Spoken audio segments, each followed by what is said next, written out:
Thank you. So that's Cleve. That's Peter. There's lots to talk about because you've lived an eventful life, and you have beautifully I guess not just relived your life, but really brought to life much of the singular experiences of your own life and in the movement. But I didn't want to start with a look back first. I actually wanted to start looking at the present moment. Some of you I know were here in the last couple of hours watching the film through which I first met you, Cleve, which was a documentary I made about the Castro neighborhood. We met in 1996. I interviewed you then.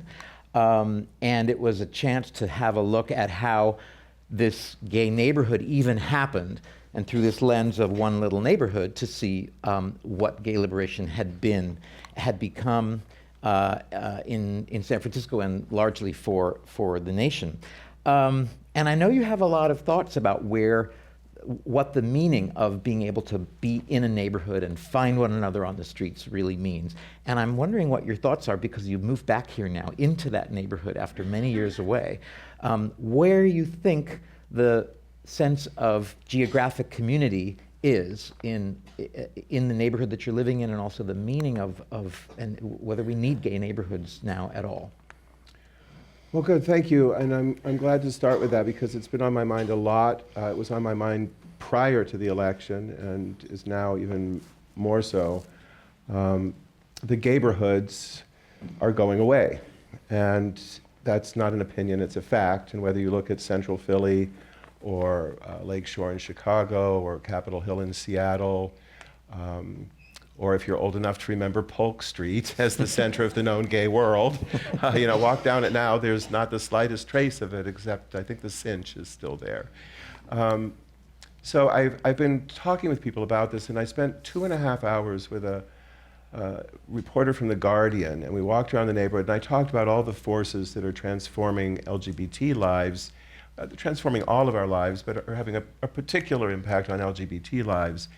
And these were sort of big picture issues: the cost of housing, the social media's impact, and the reality that we are now free to live safely in far more places than we were when you and I were young, a long time ago. Hey. And unfortunately, it got reduced to this reporter decided that she wanted to run with me being annoyed that there were too many straight boys in the mix, which is my local dive bar. And lately, there have been a few too many guys from the Marina District coming down there, and they annoy me. But we could have a conversation about gay space, but that's not the point. The point is the Gayborhoods are going away, and the Castro just shows it so dramatically. The cost of living there is insane. You really need to make $250,000 if you're going to live in the neighborhood that gave us Harvey Milk and the Rainbow Flag and the first marching band and I think the first gay synagogue and the Quilt and so many other things. So as we are dispersed, we lose a lot. And the most obvious probably is the political power that comes when we're concentrated in precincts and able to elect our own. Or elect officials who are required to pay attention to our issues. The second part is just the cultural vitality that happens when you've got cinematographers and drag queens and poets and filmmakers and writers all living in the same area and going to the same places. And I know that that kind of collaboration can happen online, but it's not the same as when you've got a bunch of creatives in the same room drinking wine and making eye contact. Remember eye contact? And then of possibly even greater importance is our ability to provide the specialized social services that are needed, especially by the most vulnerable members of our community. And I'm thinking of HIV survivors, our youth, our seniors, transgender people. If we get dispersed, and no aspersions on Benicia or Martinez, but I don't think I'm going to get to see an HIV specialist if I'm there. And those of us who are HIV positive, we need a specialist. That's, you're not going to get appropriate care without it.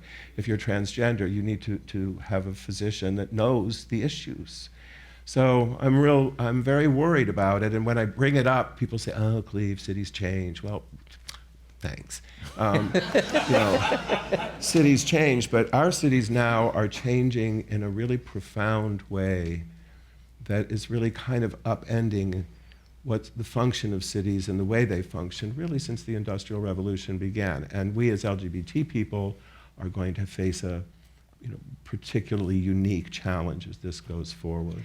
Well, I guess I just want to poke at the whole idea of dispersal into the wider sphere as being completely a negative, because isn't it also a symptom of the successful integration and assimilation, and the fact that you don't need to be living in only one space to feel comfortable anymore? So isn't that something to celebrate? I listed that as one of the factors that's making this happen. And on the one hand, it should be celebrated. But on the other hand, what comes next? Scott Schaefer earlier today on KQED, Art Agnos called in and said, Cleve, Scott, when you were young and ambitious, you came here. Would you be able to come here now? No way. Impossible. So it is good that we're able to live in some of these other places, but we'll see how long that lasts now in the new environment. So we've already seen an increase in hate crimes against Muslims, against Jews, against gay people, against women. We have no idea what's going to happen, but I have a feeling that we're going to see a lot of young people needing someplace to go that's safe. And where is that going to be? And can it be a place that they afford? Well, one of the most moving pieces of your book, and really the place where you start, really does begin with the notion of safety and feeling a sense of personal safety, which you did not feel growing up. And it's really hard for people, even of my age and generation. I grew up in San Francisco, and it's hard to remember the times when it was really terrifying to admit to oneself that you might be different, to admit to your family. And I'm really happy you wrote it at length about it at the beginning of your book. And I'm wondering if you could just sort of paint a picture for us here as to really what those conditions were for you as a kid growing up in otherwise a perfectly, it seems like a pretty functional, emotionally pretty healthy family in Phoenix. But what was that like, those first moments of wondering whether you could even enter that door that said, gay students meeting kind of thing? I was born in 1954, which was the year the French were defeated at Dien Bien Phu. So I grew up with the war and the civil rights movement in a progressive household. My mother at some point discovered that my father's ancestors had been Quaker, and she was terrified that I was going to get drafted, so she took me to Quaker meeting. And I liked it. It was nice, and there was a cute boy there. And so I became a Quaker.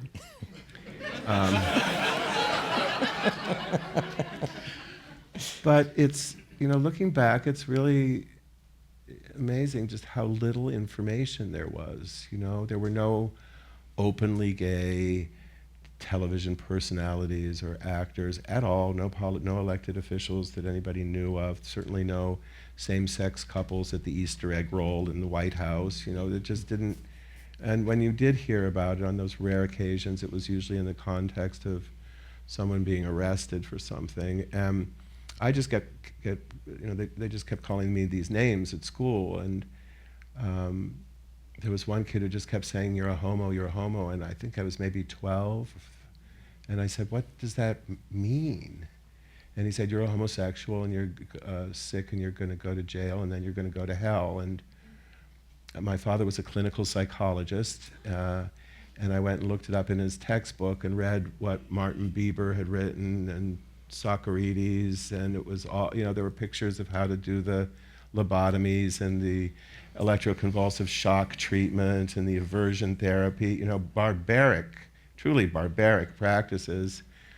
And I was just horrified, and it wasn't until hiding from the bullies one day at the school library and hiding behind a Life magazine and it was the year in review issue of Life magazine, and it was the first real mainstream press coverage of the gay liberation movement. Stonewall had happened 2 years before, but if you're a high school kid in Phoenix, you could have lived in the Village and missed it. So it was just it was, I think, maybe 10 pages. It was called Homosexuals in Revolt. And it had all these photographs of these long-haired, hot-looking men with their fists in the air fighting the cops. And I thought, whoa, I'm getting out of Phoenix as soon as I can. But it truly was a revelation, and life-saving, because as I begin and end the book by saying that the movement saved my life, and it is not hyperbole. My mom and dad had both had surgeries, I think when I was 13, and there were a lot of pain meds in the house, and I was pilfering them very carefully, 1 or 2 pills every week, and I was building a stockpile because I figured sooner or later someone's going to find me out, and the only option I saw was to kill myself. What was the actual fear? Was it just that you felt that you were so out of the mainstream, that there was no future for you? What was the actual fear that you couldn't live as? It wasn't just fear, it was a terrible sense of shame. But the fear, I apologize, I've been talking for 2 weeks and I'm losing my voice. The fear was of violence. I was beaten up all the time. People would just walk by me in school and shove me or trip me, or make a big circle around me and beat me until I couldn't get up. And it went on and on and on. And I was terrified of more of it. I was also terrified of getting drafted too, and so there was that. And the only way you could get out at that time was to say you were gay. So that didn't feel like things have changed. No, I just didn't see any way out, and did not know that there were other people who felt the same. I knew that there were, sexual predators out there. I'd read that, but everything I'd read about anybody that seemed to even come close to what I was evil and dark and scary. And to open up that magazine and see page after page, and Troy Perry, and I also learned there was a gay liberation commune just 3 miles away from where I was living, and it was just mind-boggling. But you went. You checked it out. Yeah, and then I got the hell out of Phoenix. But there's a young man who's been helping me with my social media stuff, who grew up in a progressive,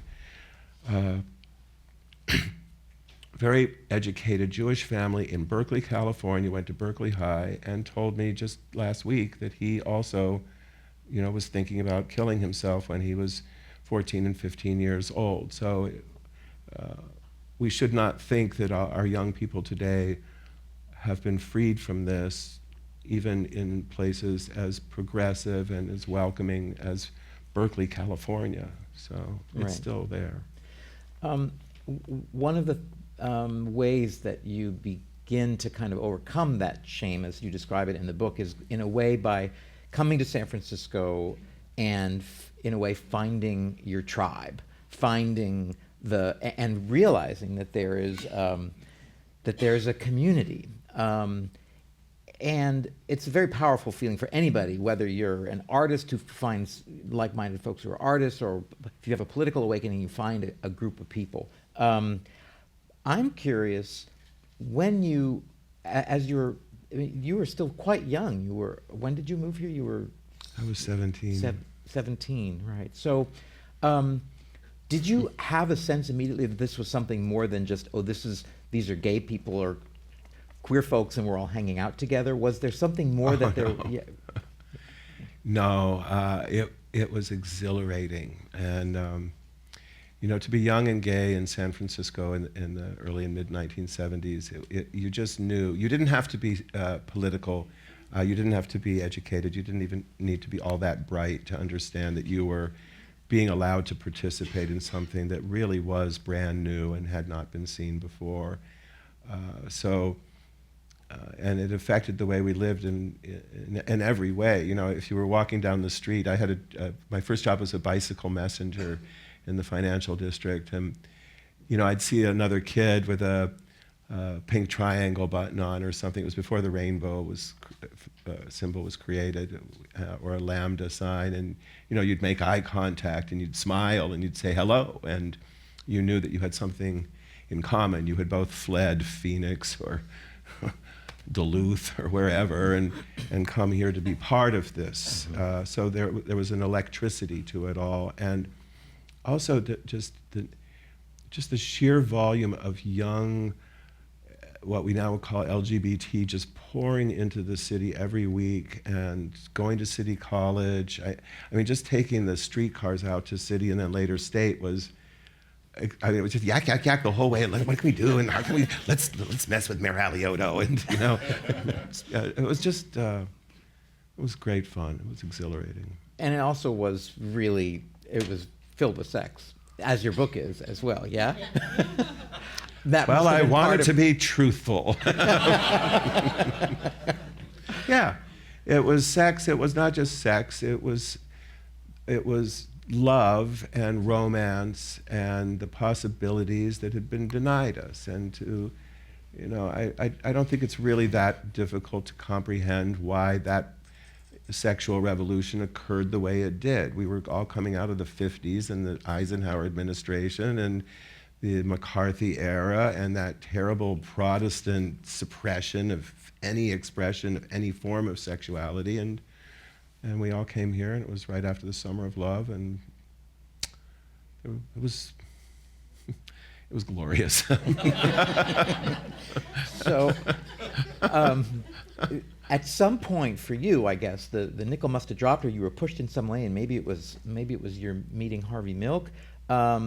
But tell us a little bit about how this sort of life experience, this immersion into a community, you're sort of finding yourself, how that turns for you into something of a calling about being active in a movement and being political, because that was not, as you say, it was not why you came to San Francisco. It wasn't a political statement. No, I came here to be gay and to be safe, but I was already political. I was radicalized during the Vietnam War era. My parents opposed the war. They revered Dr. King. They took me to Eugene McCarthy's speeches and George McGovern's. The Quakers were very active in helping with civil disobedience, and when the farm workers, when Cesar Chavez came to organize the grape pickers in Arizona, we were, you know, joining those. So I was already politicized.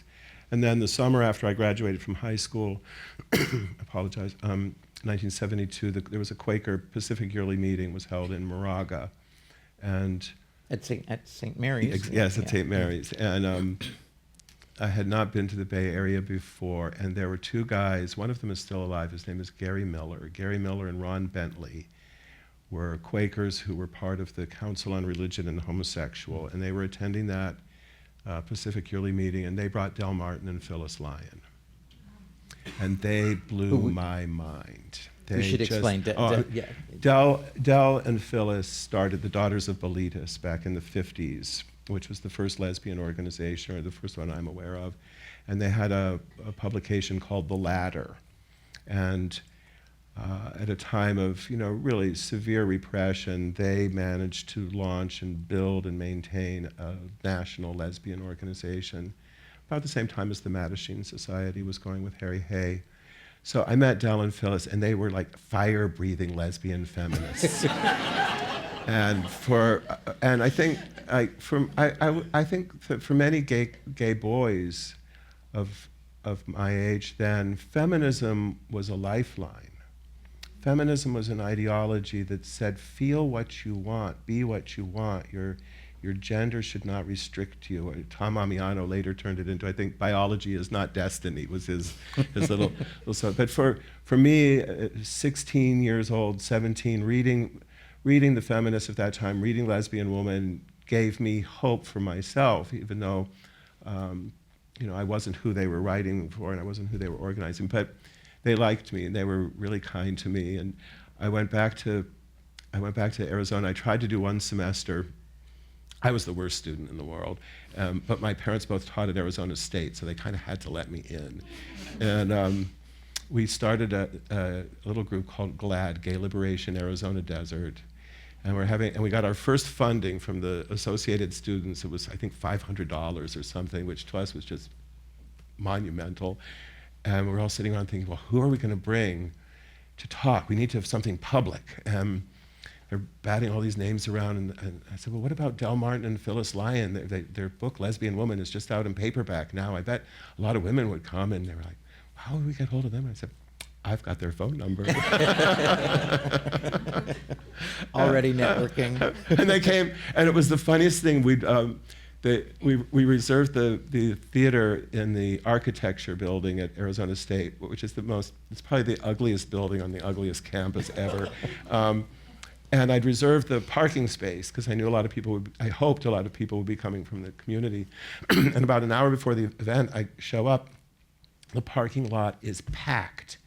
And it's full of all these dusty old cars with license plates from Nevada and Utah and Colorado and New Mexico and California. These women had traveled across the deserts and over the mountains for hours to come and meet Del and Phyllis. And in the Q&A section, I told Phyllis that she reminded me of my mother. And she turned around and she said, yeah, I'm not your mother.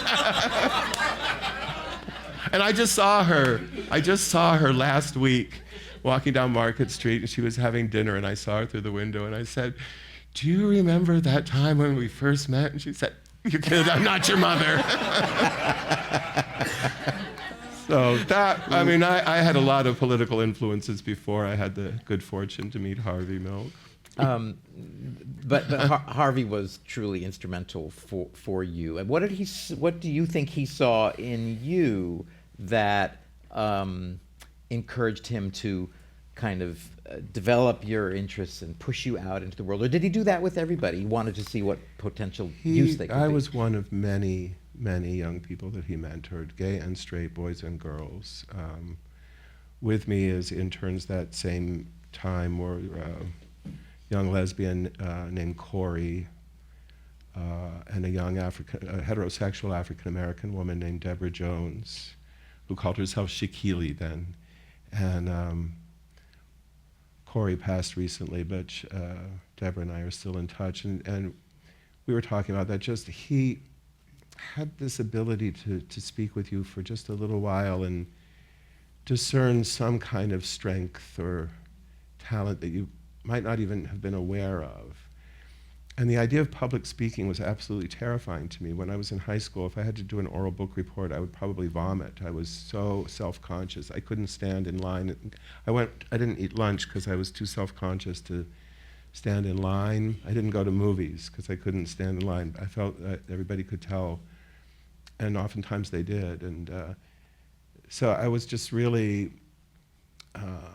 very interested in politics, very interested in the mechanics of organizing. How do you do a press release? How do you write a press release? How do you send it out? Who does it go to? Just how do we lay out this poster? And I mean, I was into things like the telephone tree that's shown in Milk. That was real. That was my way I came up with that. I had 10 people, and I called them, and they called 10 people, and they called 10 people, and before you knew it, I'd have 10,000 people in the street screaming bloody murder. And it was pretty good before the internet. So I liked that, and he just pushed and pushed, and then he bribed me with an internship because I kept trying to go to school, and I couldn't do it. I just hate school. And first I went to film school. I enrolled in the film program at City College. And I made a little Super 8 film. What was it about? It was about these two women I was living with who were falling in love, and I was just trying to, and I showed it to Harvey, and he said, "You have no talent." "I'm sorry, but change your major right now." I was "What?" He said, no, you're never going to be a filmmaker. You better go to state and enroll in the political science department. And I said, okay. And I got in the urban studies program because he told the chair of the department that he would take me to City Hall and I could work with him. And he'd gotten elected finally after many attempts, in part, of course, by the force of his amazing character and energy and being out on the streets, but also because San Francisco that previous year had changed its supervisorial system so that people were elected from neighborhoods, from districts. And how important was that sense, going back to our first conversation, the first topic, of people feeling that they have political agency in a space to say, this is our guy? I think it was very important. So that first election under district elections, you saw Gordon Lau, I think the first Chinese American ever elected to the board, Ella Hill Hutch, African American woman, Carol Ruth Silver, single mom, Harvey Milk, gay Jew from New York, and Dan White. Dan White. And both Harvey and Dianne Feinstein did try to mentor Dan. I think Dan was obviously a very troubled guy. But yeah, the board began to look like this people who live in the city a little bit more. And it's kind of striking to see now how much of that has gone away. I mean, the Fillmore and the Western edition, you know, I got here when that was really just sort of in full throttle of redevelopment. I think they're going to probably build some giant luxury condo somewhere on Mission and call it Casa something, and that'll be the end of the Latino influence. But it's sad. In terms of that sort of organizing a community, as you learn to do and really kind of help write the book in a way on how you organize the gay community, what lessons do you take away from that very physical thing where you could meet in a certain place, you could have the phone tree? Is that still applicable today? Yes, well, let me give you a different example. I work for Unite here, which is the hospitality workers union. I've been with the union for about 12 years now. We represent hotel employees, restaurant, casino, food service. We represent a lot of the workers in airport food courts and campus food courts. Here in this town, the bulk of our membership are the room attendants. Think of the women who clean the rooms in the downtown hotels. So our base for our union is working class, overwhelmingly female, overwhelmingly immigrant, documented and undocumented. 20 years ago, probably 99% of our members lived in San Francisco. Many of them lived in Little Manila, which, do you even remember that Little Manila existed? You know, it was a thriving Filipino community here that has been entirely removed. Large numbers in the Mission, Fillmore, Western Addition. But now more and more and more of our members are being pushed out to the outer suburbs. So what that means for the woman who's cleaning that room is that she's got to get up 2 hours earlier to get her kids off to school. She's got to put her car on the road with all the traffic and get here on time for work. Then she's got to do that long commute back. So it means, first of all, that those workers have less time with their families, less time to spend with their kids, less time to attend meetings, less time to be available for picket duty when we're on strike or boycotting. So everything about organizing people to fight back and take power for themselves and get better wages and safer working conditions becomes more complicated when your membership is dispersed increasingly. I know people working, young people who work in the Castro right now whose homes are in Stockton. And they drive in and they sleep in their cars. You know, that's the reality. Well, if you're a single mom with 2 kids, you don't have time to go to a union meeting. You don't have time to join your brothers and sisters on the picket line in front of the Hyatt Fisherman's Wharf or Le Meridien. Don't go to them. So I think it's not just LGBT that are being affected by it. We are in a unique way, but this is a real problem. And it shakes down in other weird, like people will say, well, the Google buses, you know, they keep, would you rather have all the people that were on those buses driving their cars back and forth? Well, first of all, I'd rather they lived near where they work.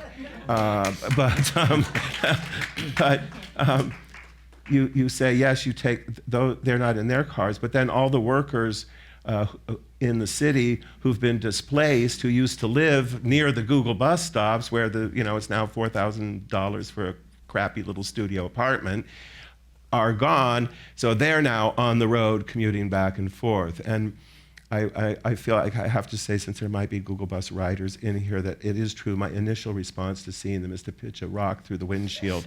But I would never do it because I might hit the driver. And also, I know I've become more and more aware that these mostly young people that are taking these tech jobs, I don't think many of them would use the phrase exploited workers to describe themselves, but they are.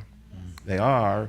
And when I get to know these young people, I'm really struck by how badly I have failed in finding a vocabulary that can reach them. These are not our enemies. These are people that are simply trying to live and survive in a very, very expensive city in a very strange time in our history. And I've been putting a lot of thought and energy into just trying to find ways to communicate with them and help them understand that, yeah, they are part of the problem, but they could be part of the solution, and to do it without blaming or shaming, because in one way or another, we are all complicit in this corporate, strange world we're living in. Obviously, the kind of organizing and activism and messaging that you do, the fire has not waned for you from the time you were working with Harvey to today, and yet we find ourselves, lo, these 30 years later, in a very, very challenging political moment, particularly for the left with the recent election. And so someone posed to Van Jones the other day on some media thing, how do you not get discouraged? How do you, what do you do? And I loved his response, which was something like, hey, one bad election, I'm not going to give up. Basically 9 generations of setbacks for African Americans in his family in the United States, and he's not going to, go and cry and go away after one election. And I'm wondering what your response to the same question would be. Like, how do you take this setback, and what makes you able to get up in the morning, or are you still figuring that out? I just feel a sort of, this is a cataclysm unlike anything I've witnessed in my lifetime, but there's still sort of a deja vu sense about it for me, because, I already told you I thought my life was over when I was 15. I'm not exaggerating. I didn't see any way out. I thought it was over. And then when I came here, and Harvey was so kind to me, and I wasn't really speaking to my own father at the time, so he also had that kind of dad kind of thing with me in a very appropriate and encouraging way. And when I found him there, I'd never seen a dead person before, and I just thought, well, it's all over. What he was doing for me, I just felt personally ripped off, and then what he meant for our movement and our city, it just seemed it was over. And then, and then AIDS came, and by the fall of 1985, almost everyone I knew was dead or dying, or home caring for someone was dying, and I thought, well, it's over. How on earth are we going to survive this? And then I got sick, and I thought it was over again, and so election night. My boy, I'm in a new relationship, and Mazel tov. Thank you. Thank you. Yeah, I'm seeing someone pretty wonderful, and as it happened, he had to be in DC on business on election day. So I'm in my apartment at 18th and Eureka, and freaking out with every new update. And I think it was when Pennsylvania came in, and I'm calling him every 20 minutes, and he's younger than me, he's texting. And then finally, and I'm alone in the apartment, and I'm just getting more and more upset. And then finally he called me, and he said, honey, you just went from 0 to Auschwitz in 3 seconds, okay?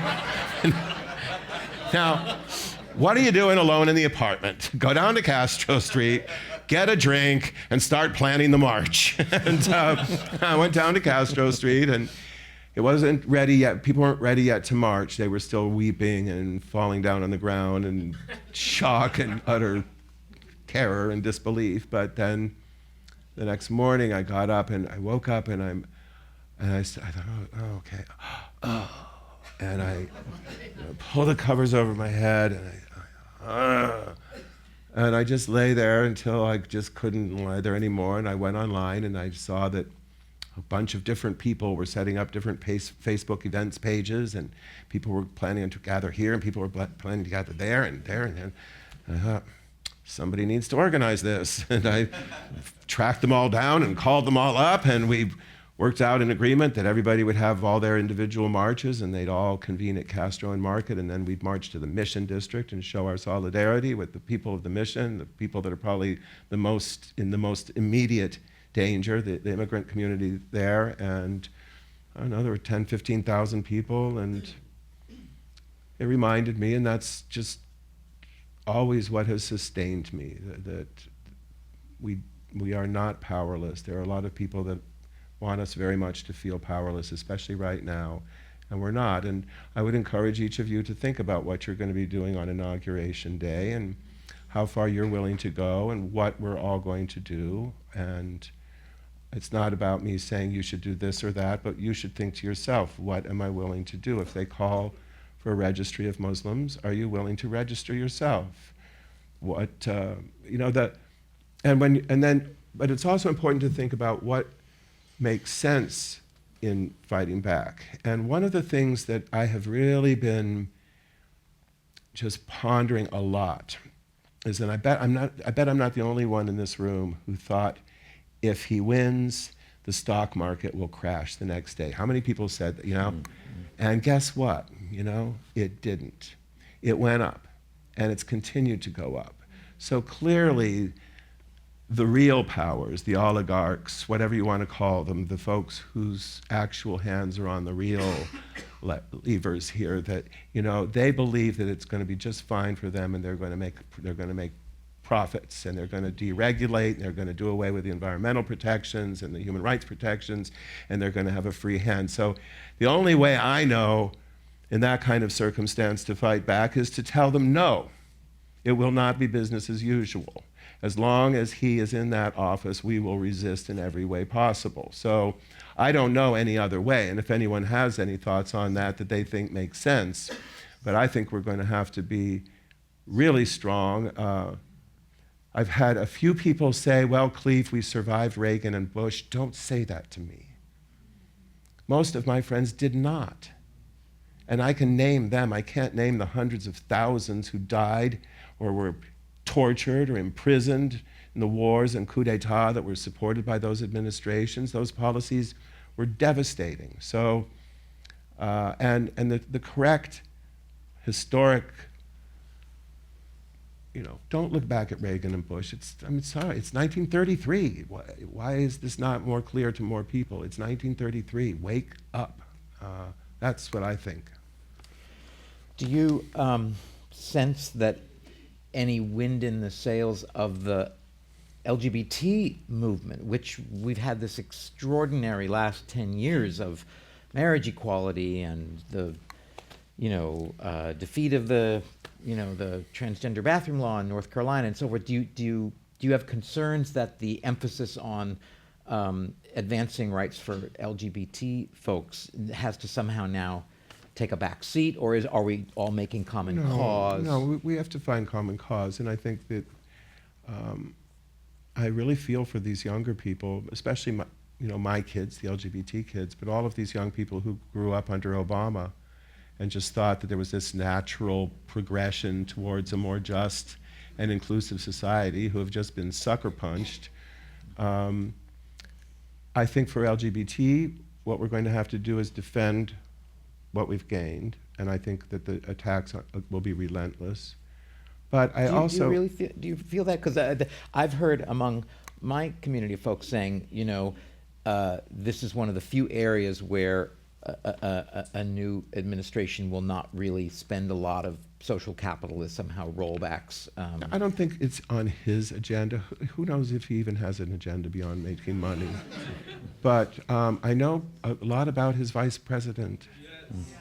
You know, and I know a lot about every one of these people that he's nominated, and these are hideous people. They're anti-Semites, they're overt racists, they're homophobes, they're science deniers.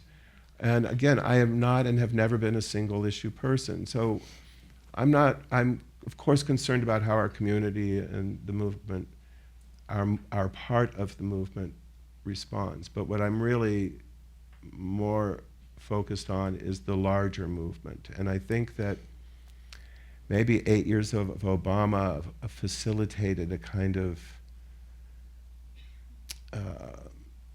an unfortunate twist in identity politics. And I'm a product of identity politics, of course. But I feel like more and more from the left, it's dividing people into their little silos. And I think that at this point in our history, if your capacity for empathy is limited by skin color, yours or someone else's, or heritage, your own or someone else's, or gender or generation, then we're really doomed. This needs to be the time to set aside some of this, some of the more extreme manifestations of identity politics and really come together. And Harvey was so good at that. You know, he could go up to anybody in this town and begin a conversation and find common ground to have a civil conversation move forward. So I think right now, the left, we who care about social justice and equality and saving the planet and ending racism and poverty, we need to find a more cohesive, cooperative, and respectful way of working together. And that's what I'm praying for right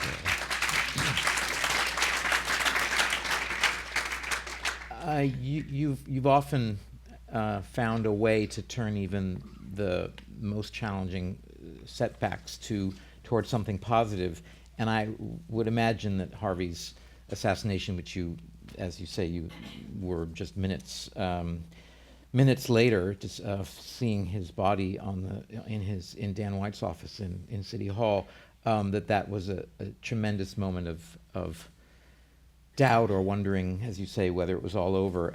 But you published something in the book that I hope you don't mind if I ask you to read, which is a year later you spoke from a podium. Why don't you set the scene of what it is that you're going to Well, first, was anybody there? At the first anniversary candlelight November march. Were you there? Yeah. So this was the first year after.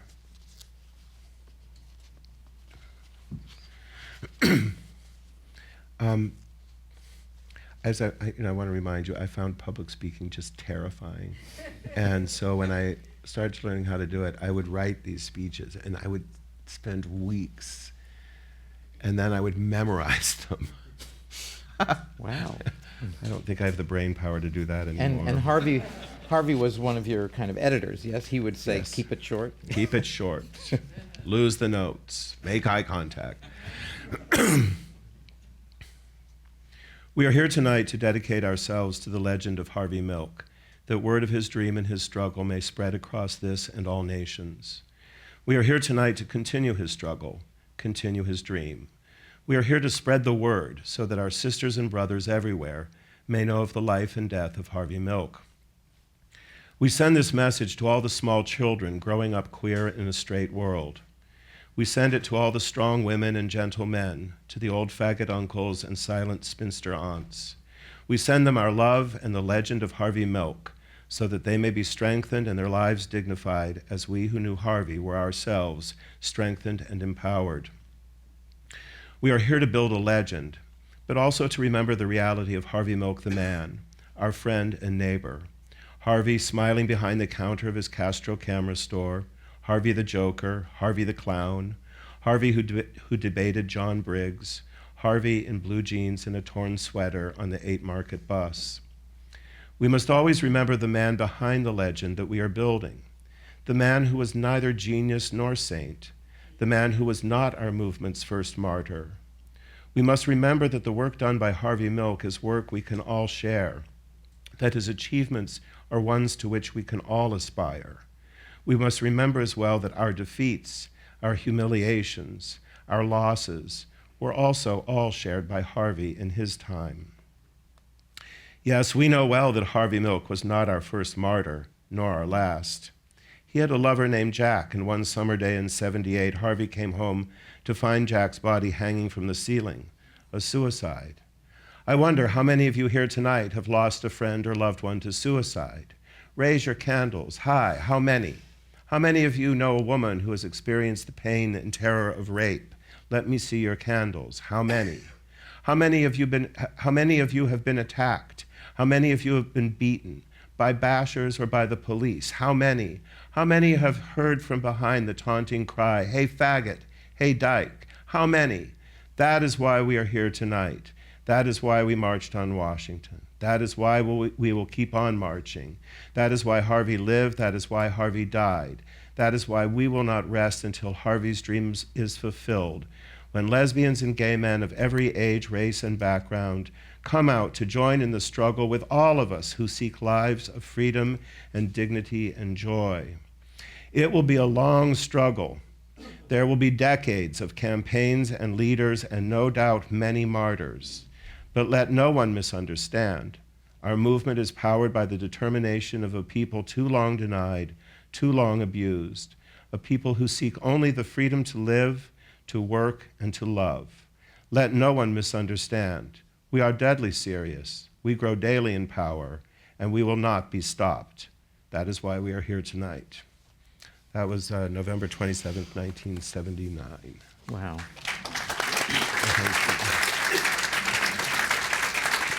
We should open for questions, I think.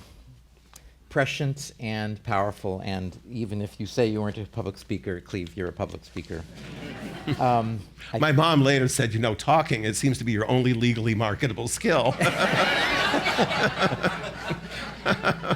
Well, Jordan has a mic, and we'd love to have your questions and thoughts and probes from memory or ideas, preferably questions, for Cleve. So don't be shy, because Cleve hasn't been. Oh, come on. Yeah. Well, formulating. Yes, Okay, here we go.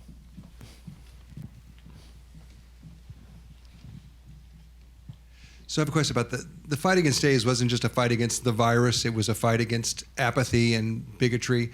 What are the lessons you think that fighters for social justice overall can learn from the battle that you and the movement fought against that bigotry and apathy during the AIDS crisis?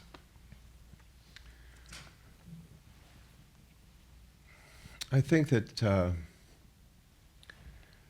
that it was pretty remarkable. I mean, AIDS proved us in a lot of ways, I think. I think that so much there's this new sort of revision of history that marriage equality, the focus on marriage equality was imposed by the big, rich national organizations run by wealthy white men for their own advantage. It's not true. They all opposed it.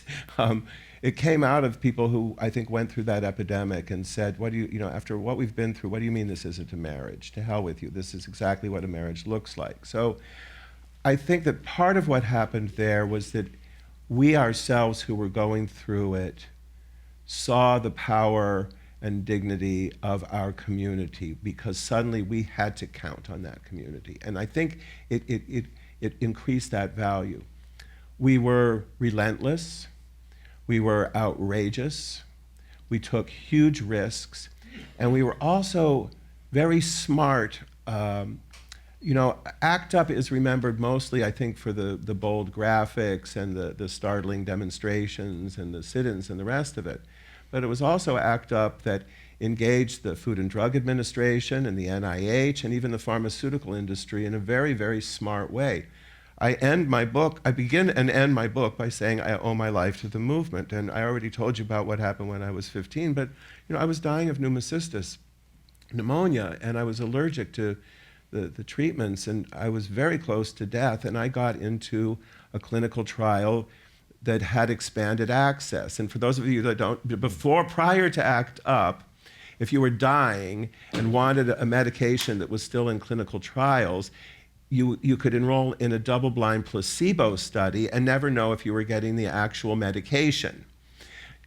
Not much good to someone who's 3 weeks away from death, as I was. And so because of ACT UP, I got expanded access into a clinical trial, and it saved my life. There's no exaggeration, it saved it. So I've been thinking a whole lot about those years. And also the broader movement, not just ACT UP. ACT UP to me, did great work, and I love Larry Kramer, even when he was making fun of me in the quilt. He said we should burn the quilt, and I said, well, Larry, let's just wrap you up in it first. And,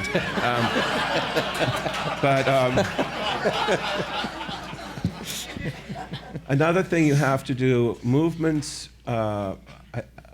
need to keep growing. And while much of the gay left and some of the straight left was already mobilized around HIV/AIDS, and the most vulnerable populations were already, quickly radicalized by it. Part of it was I just kept thinking, my grandmothers are it's gonna break their hearts when I die. I was the first grandchild. So you know how much love I got from them. And I always knew my grandmothers were just amazing, strong, fierce, independent, brilliant women, and who adored me. And either one of them, I believe, would have gladly given her life to save mine. And I wanted to create a place for them in the movement. And that's part of how the quilt happened,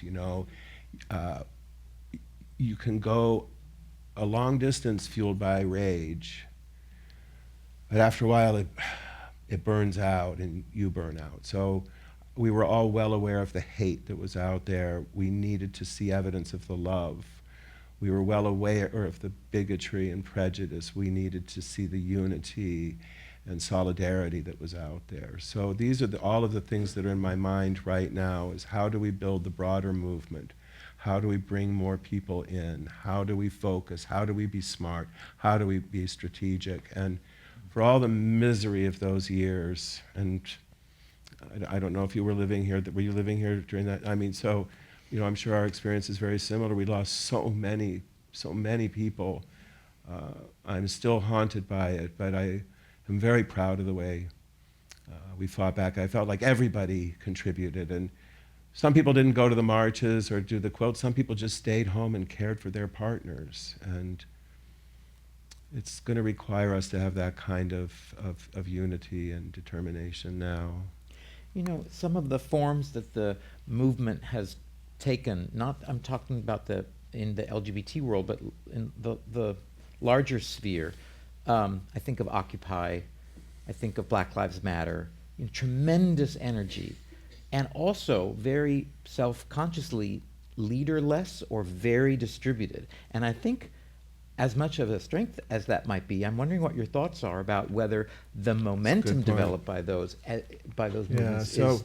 I'm glad you brought that up. So when Occupy started, I was thrilled. Suddenly young people are talking about collective bargaining agreements. I hadn't heard young people use that phrase. And people are paying attention to unions, and I see this opening, and so it started happening here, and I go down to the little city they'd created down there by the ferry building. by the Embarcadero and Justin Herman Plaza, and I sat through some of their meetings with the open mic and and mic check, and I'm looking around and I see, wait a minute, that's a cop. And then I see somebody else who just, every time people started to get focused on the next action, she was raising all these issues that were deflecting it. And it reminded me of ACT UP San Francisco, which also had that open door policy. So if you came in, you could vote. Pure democracy, right? What could be better than to just say, anybody come on in and you have a vote?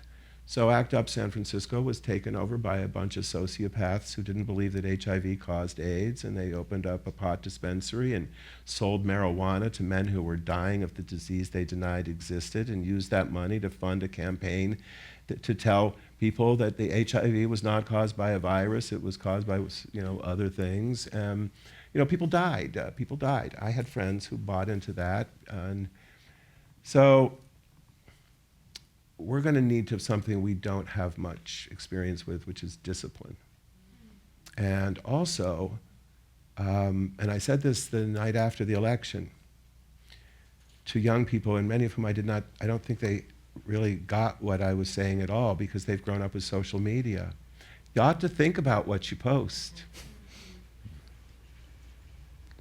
Think about what you say and who you're saying it to.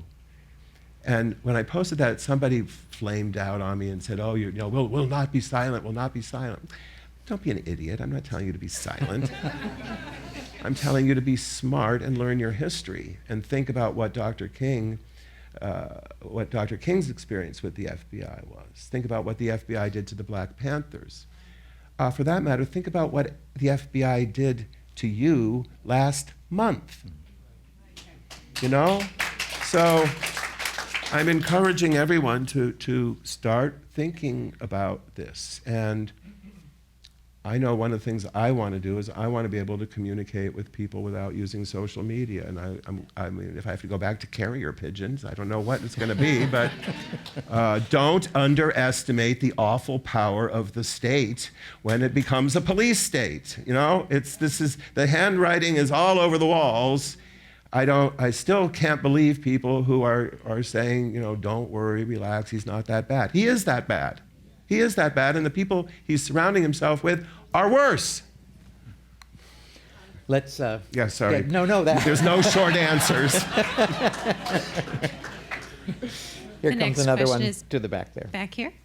Yeah, is there a plan to assemble the quilt again and display the quilt? And could that be a rallying point? I don't think so. I lost control of the quilt a long time ago. It was moved to Atlanta.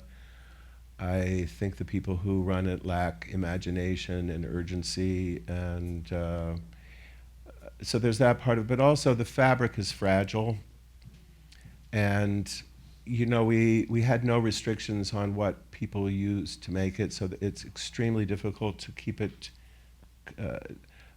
conserved. Fortunately, the woman who actually sewed the whole thing together, Cindy McMullen, known affectionately as Gert, moved to Atlanta with the quilt. So as long as she's still alive, I think it's still being cared for, but it's become more of an artifact, I think, than an actual weapon. When I created it, I thought I did not see it as a passive memorial. I thought of it as a weapon to shame the government and a tool for the media and therapy for the people who might benefit from using their hands while sharing stories about their loved ones that had passed. The thing I didn't anticipate was the artistry of it.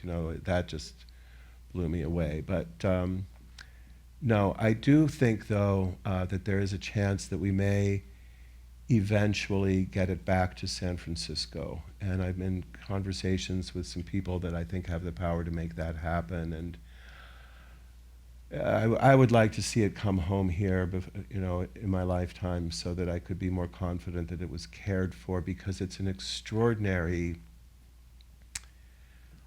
artifact that I would like, 7 generations from now for people to go back and look at it and have that little window into that moment of time. Watch this space. Another The question next at the question back. is, in the back. Hi, I actually, first off, talking about the quilt, I had a chance to see the quilt in DC in 1988, just a few weeks after I'd kissed my first girlfriend. And it was amazing. It took over the whole mall, and I didn't know who you were, never heard your name before, and yet what you and your fellow fighters did had an incredible impact and a formative impact on, the trajectory of the rest of my life. So thank you for the work that you and your folks did. Thank you. But that's not my question. I work in the labor movement, and there are a lot of LGBTQ folks in the labor movement. But, I think that connection isn't automatic. There's certainly a lot of LGBTQ folks who are not in the labor movement and don't see the connection. I'd love to hear from you a little bit more about why you are and why you've been, and sort of your thoughts on that. Yeah, well, thank you. I'm real proud of my union. As I said, I work for Unite here. In this city, we're Local 2. I don't work for Local 2. I work for the International Union that represents workers in both the US and Canada. And one of the things that I think is really striking about our organizing is that if you just imagine, most of our members are in hotels or casinos. So if you look at a hotel, you may not know it, but typically what happens is that the more attractive young people, usually white, are in the front of the house. They'll be at the reception desk, they'll be the servers at the bar and the restaurant. And then you'll have, depending on which city you're in, which location, you'll have maybe the kitchen staff is all Filipina, and then the housekeeping staff is all from Mexico and Central America, and then the parking valet people are all from Eritrea or Ethiopia. And the bosses, the owners of these big corporations, know full well that by segregating the workers according to their ethnicity, their heritage in these different departments, it makes it difficult for them to organize. Well, we organize them. And we don't have a black caucus, we don't have an LGBT caucus, we don't have a women's caucus. We're all in it together. And one of the things that one of the tools we use is to get all of these different kinds of members, and it changes from city to city. In one city, depending on which wave of immigrants landed where and when. But they're overwhelmingly immigrants, and there's a lot of LGBT people in the hospitality industry too. And we just work together, and we really kind of insist on that sort of discipline. And one of the results of our efforts in this last awful election was that Nevada went blue. Hillary Clinton won Nevada, and Nevada elected the first Latina to the United States Senate because of my union. And Nevada is a right-to-work state. So the union can't just automatically deduct your dues.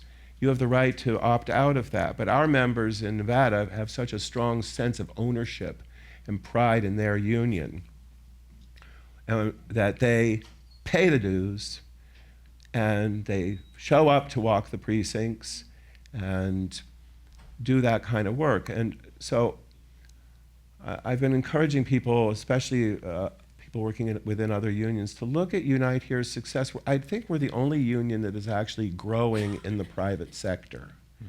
And it's because I think of the unity that we feel. And when I first went to the union, they weren't really reaching out in any systematic way to the LGBT community. And I sat down with some of the leaders and I said, there's tons of gay people, trans people, bisexual people, lesbian people working in this industry, and by the way, all the big hotel chains are marketing directly to us. And I brought in all the big magazines from the LGBT press. I showed them all the full-page ads showing these attractive lesbians in Wyndham's hot tub and all this stuff.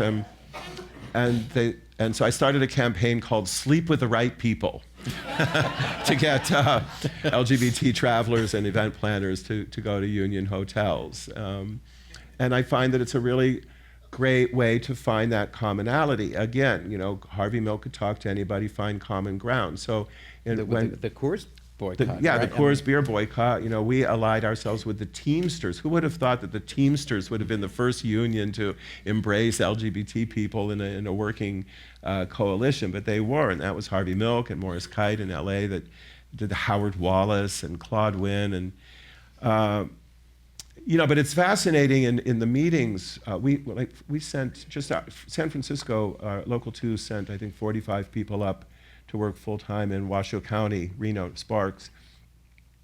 And so it's just this hodgepodge group, including some people who spoke only Spanish, people who came here as refugees from war and poverty, young LGBTQ people, and they begin it by the storytelling. And for one of the common grounds is healthcare. People talking what.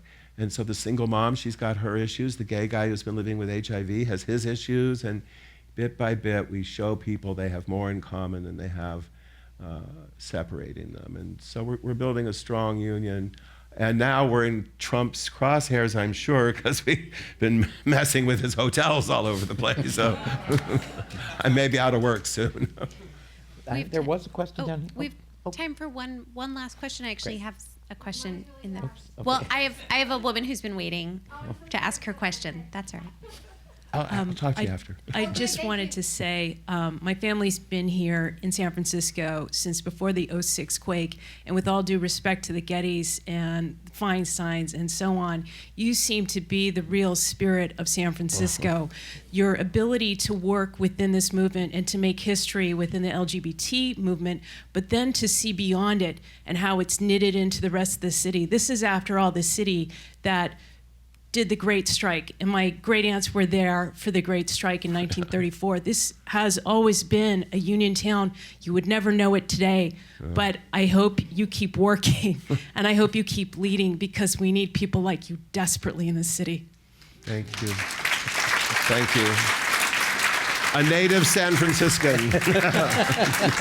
Thank you. Well, I think, if I'm not mistaken, Jordan, are you staying to sign? So I'm going to stay and sign books. Is that correct? So anybody Yes. that didn't get to ask their question, please just come and chat with me. And are there a group of high school students here from some international school or something? Somebody told me they might come here. Any of them? No? They're on the barricades or on their social networks.